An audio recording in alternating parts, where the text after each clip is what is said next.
story of America is self-made, and your ability to, despite all odds and despite all of the naysayers, believe in a dream for yourself and go out and make it happen for yourself, but also to understand the most impactful, influential voices throughout all of human history have not had some unique calling to greatness that's different from the rest of humanity.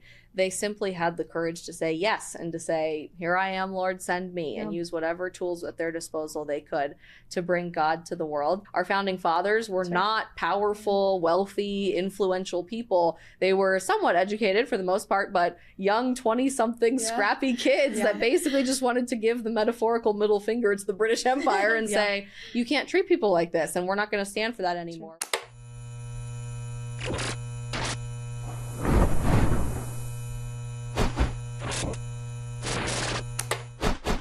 Welcome back to Gen Z Unplugged.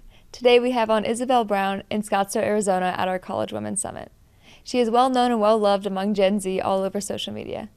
Today she is going to be talking about her introduction to the conservative movement, her beloved mentor Charlie Kirk, and her new life as a young mom. Hope you enjoy.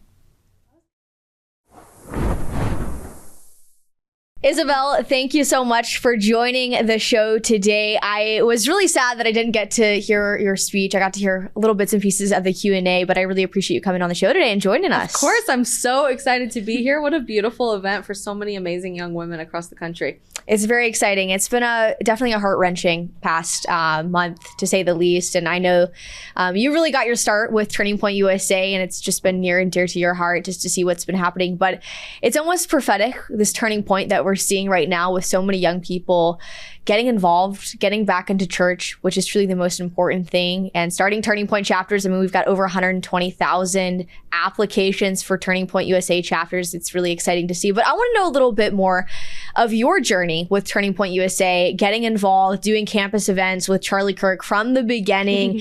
Tell us a little bit about your story, because now you just recently launched your show with Daily Wire. You've come a long way. You've got millions of followers on social media. You've written 2 books.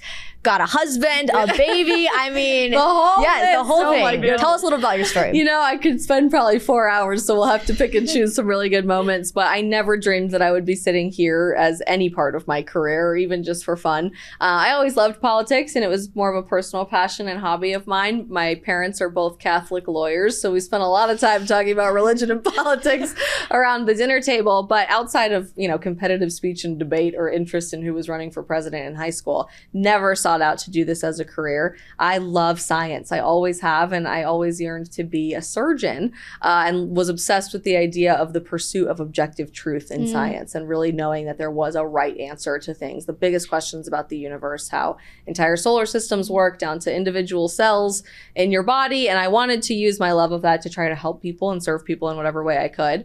I showed up for college to a very rude awakening, slap in the face, that science really isn't about the pursuit of objective truth in America as it stands today, and regularly was running into horrifying conversations in my classes, not poli-sci or women's and gender studies or ethnic studies, but anatomy or organic chemistry. We were wasting time talking about how chromosomes have nothing to do with your sex or your gender, that abortion didn't end a genetically unique human life, when we've just spent 6 months learning about every step of fetal development and watching a baby develop in real time. And it really was a shock to me on my traditionally pretty conservative campus in Northern Colorado, when I had strategically chosen not to go to CU Boulder because it was UC Berkeley of Colorado. And I think it was a really interesting turning point, lack of a better term there, no pun intended, for so many people in college at that era. I was a sophomore during the 2016 election. And so right then was the heart of all of these professors feeling so emboldened to inject really radical leftism into our classes. Antifa was a brand new idea when I was a college student. It was the very beginning rumblings of, you know, occasionally a building would get set on fire on Berkeley's campus if Ben Shapiro showed up, or there was occasionally something happening in Harvard's campus or some of the Ivy Leagues. But this idea of like mass protests and really big speaking events on college campuses did not exist yet. And I was feeling very homeless on my campus. There were about 33,000 students in the undergrad program there, and nobody was talking about conservative values, about Christianity. There were a handful of church groups that did their kind of off-campus ministry thing. And I believe there was a Young Republicans chapter, if I remember correctly, but they really just registered people to vote and knocked on doors for candidates. And that was pretty much it. So I wanted to do something, but I had no idea what that looked like. And during my sophomore year, was sitting there in the student government office, scrolling through social media, and randomly got a targeted ad for this event called the Young Women's Leadership Summit, hosted by Turning Point USA. I had no idea what Turning Point was, had never heard of Charlie Kirk before in my entire life. I recognized Ben Shapiro's picture on the advertisement, and I remembered thinking I've seen like 2 YouTube videos of him, and I kind of like what he had to say.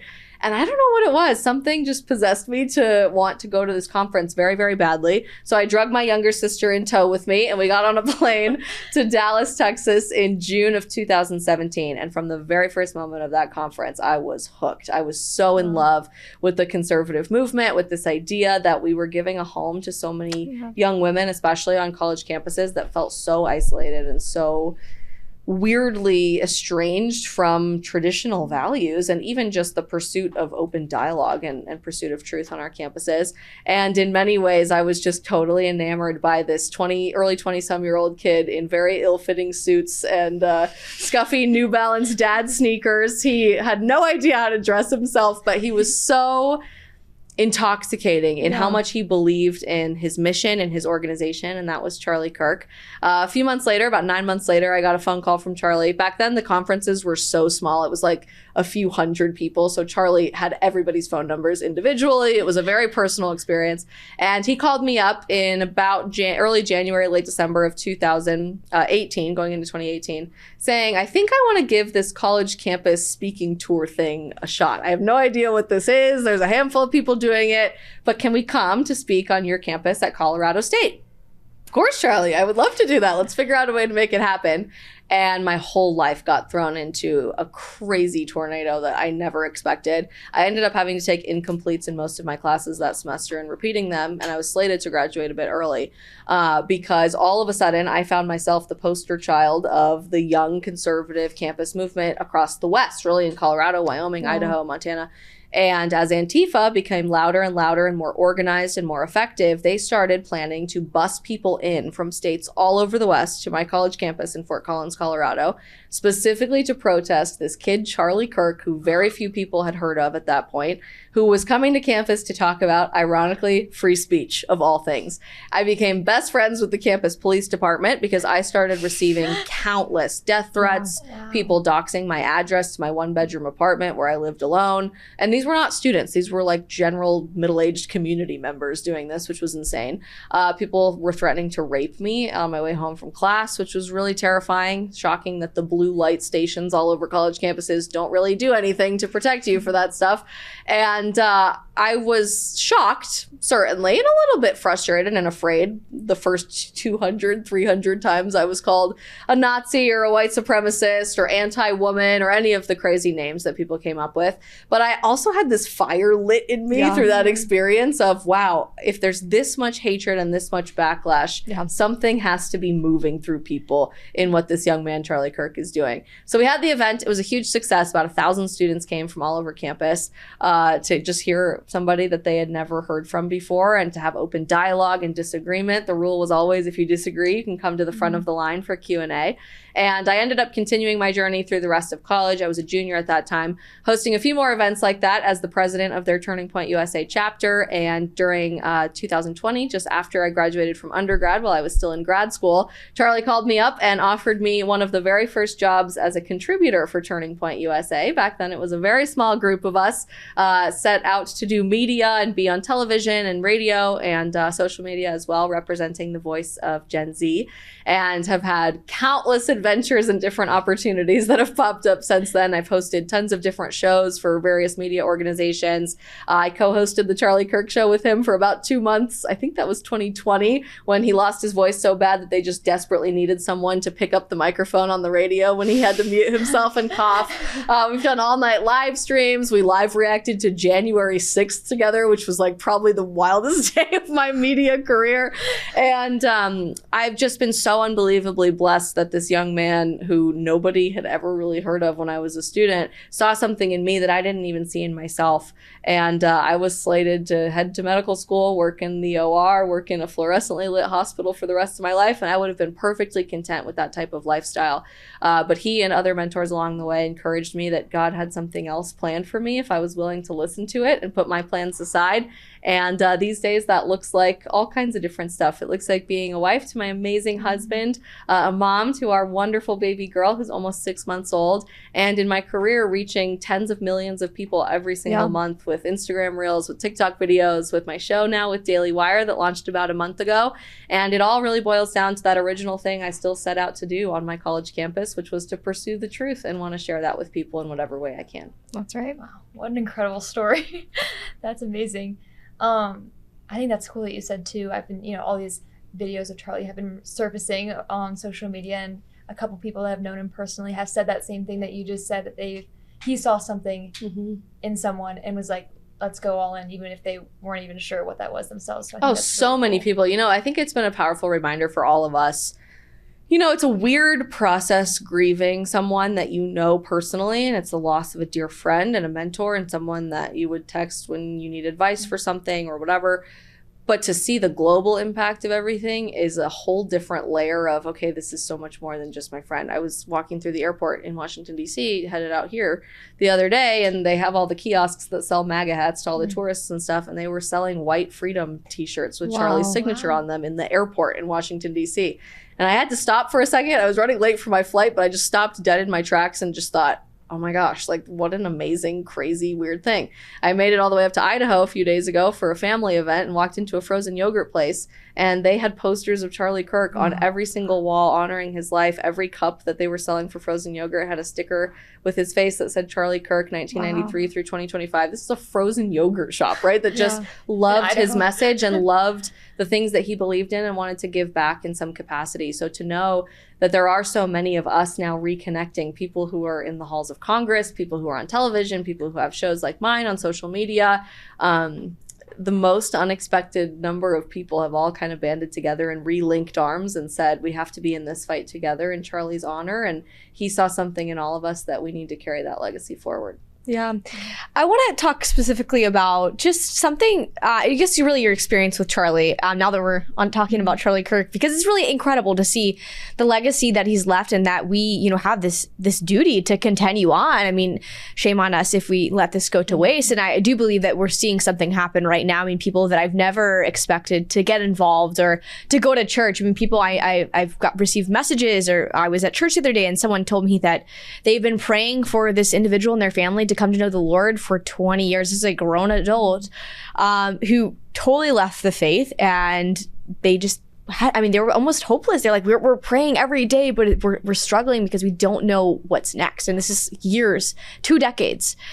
And they said that after Charlie Kirk, and this is just one story of thousands upon thousands, and I'm sure you're getting the messages. Everybody's getting the messages from people who've, been in the fight for a while. And, really just seeing the impact that he has left simply because he died for his faith. I mean, within 2 minutes of being assassinated, he was sharing the gospel of Jesus Christ.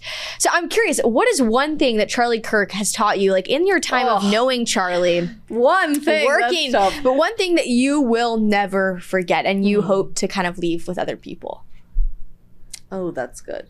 I'll share 2 things. One of the first things I ever learned from Charlie was about debating people. And I already love debate. I was a champion speech and debater. I went to nationals several times in high school for it. So we always had fun mock debating each other and playing out different arguments that we would get with people. And his best piece of advice he ever gave me for how to engage with people that are so uncomfortable with your ideas and they're so hostile about hearing something different from what they're used to was to keep your heart rate lower than the person that you're talking to, because ultimately you're not fighting people, you're not screaming at them, you're not angrily trying to convince them to change their mind. That's not effective anyway, right? The own the libs thing is fun for like 5 minutes and it might go viral on X or on TikTok every once in a while, but that doesn't actually do anything to move people's souls.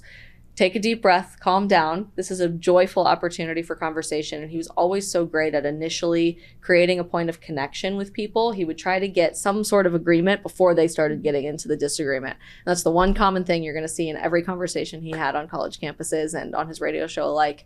But the other thing is that I am so unbelievably grateful. Apologies if I tear up. It's taken about a month not to cry whenever we talk about this stuff. But I'm very, very grateful that I was one of the last people to share the stage with Charlie at one of his last speaking engagements on Earth. I hadn't seen him since January, I think at the March for Life, because I have an insanely busy life now. We live in DC for my husband's job, and we have a baby, and he's, living out of a suitcase again, running all over the world. And randomly, we both got booked to be the only speakers at a pro-life fundraiser about a week exactly before he died in California at a big church. It was for a multi-denominational Christian audience, but specifically to fight for the pro-life cause.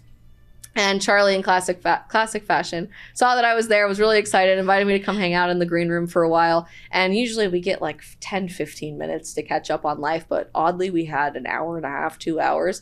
And all he wanted to talk about was God, was theology, was the church, was church history, was intricate niche topics about various denominations. And he was so hungry for his faith, and ultimately ended up carrying that with him to his speech. And all he wanted to talk about in his speech was God and our responsibility as Christians not to use excuses of, we're all bent for heaven, so I don't have to act in this world, or we can rely on somebody else, our pastors, our priests, to act for us, but instead to instill this mission and message in every single person that we all have a responsibility to speak up as believers and to try to make this world a little bit more like the next one. He ended that speech, this was Tuesday of the week before he died, saying, okay, we're going to open it up for Q&A, and Isabel's going to come back out here on stage. We'll answer your questions.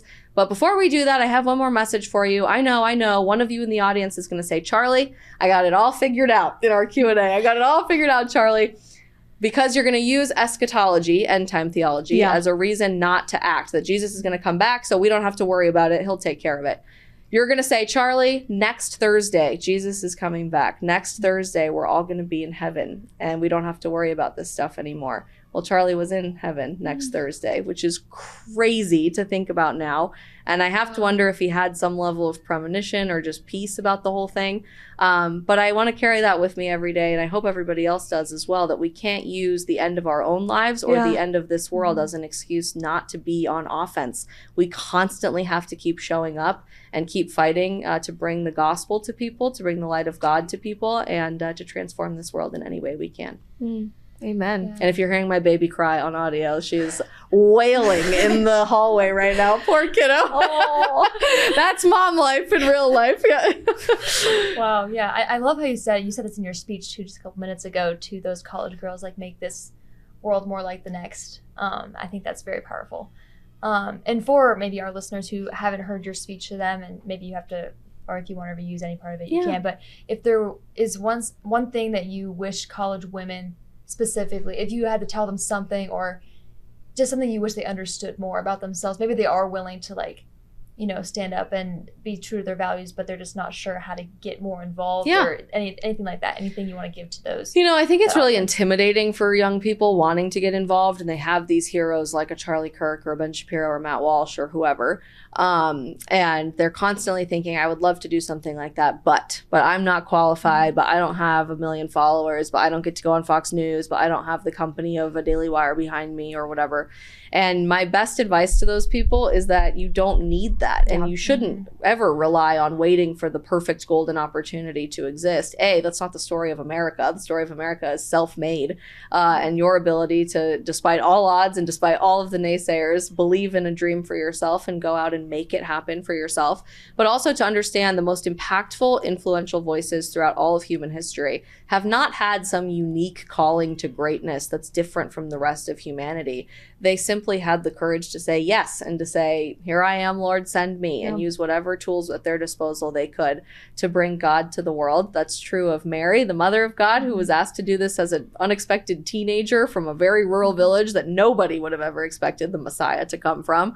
The apostles were all young, uneducated fishermen and tradesmen, for the most part, who were not the educated religious leaders of their time, but truly transformed the world in a way that we've never seen since when it comes to evangelization and making disciples of all nations. Our founding fathers were not powerful, wealthy, influential people. They were somewhat educated for the most part, but young 20-something scrappy kids that basically just wanted to give the metaphorical middle finger to the British Empire and say, you can't treat people like this, and we're not going to stand for that anymore. We're going to invent an idea for a society that's never been done before, because we care that much about freedom based in the image of how God gives us freedom out of love for us. Charlie Kirk was just a guy. He was just an 18-year-old high schooler who had an idea for an organization that would change the country and reinvigorate the ideas of Western exceptionalism. And he started in his parents' garage, like every great movement. He just had the courage to get up and do it every day. So I really am a big believer that the biggest impact you can make is not once you've quote unquote made it. It's when you have the courage now to be willing to put your friendships on the line, to put a grade on the line, to maybe have your reputation tarnished in some way, shape, or form, especially in college. That's really, really hard because college campuses are easily perhaps the most hostile environment that we have in American culture right now. But when you're willing to be the one person to stand outside on campus with a rickety folding table and hand someone a socialism sucks button, or the one person to raise your hand in your lecture class of 400 people to say, yeah, actually XY chromosomes do not equal woman. Actually, we should talk about that. Or when you run for student government, or just have an honest conversation with a left-wing friend or somebody in your community, that's when you're going to make the biggest impact, and that will only continue to grow from there to a bigger sphere of influence. That's right. Isabel, thank you so much for joining the show today. I know it's been definitely a really tough month, but I appreciate you coming out to Arizona, coming back out because you used to be I did. I lived here for about 3 years, so it's always fun to come back and see our old friends and the old stomping grounds. That's amazing. How can people find you and support your work? You can find me across social media platforms at The Isabel Brown. My show is live every day at 1 p.m. Eastern Time on the Daily Wire's site, and then it goes live at 2 p.m. on all of my long-form video sites and podcast platforms. We have all kinds of really exciting stuff happening on the show. We just had on Nisa Powers, if you've been following him. He's my favorite creator on social media right now as a detransitioner, reconnecting with his male identity, but also finding God and sharing that with millions of people every day. We just did a really cool boots on the ground interview vlog thing with a homeschool group up in Idaho about how we're reinventing the American education system. So everything from Maha to parenting to faith to politics and everything in between, we're covering every day on the show. And it's really a great honor to continue growing our community that way. It's amazing. Thank you so much. Yeah, thank you so much. Thank you guys.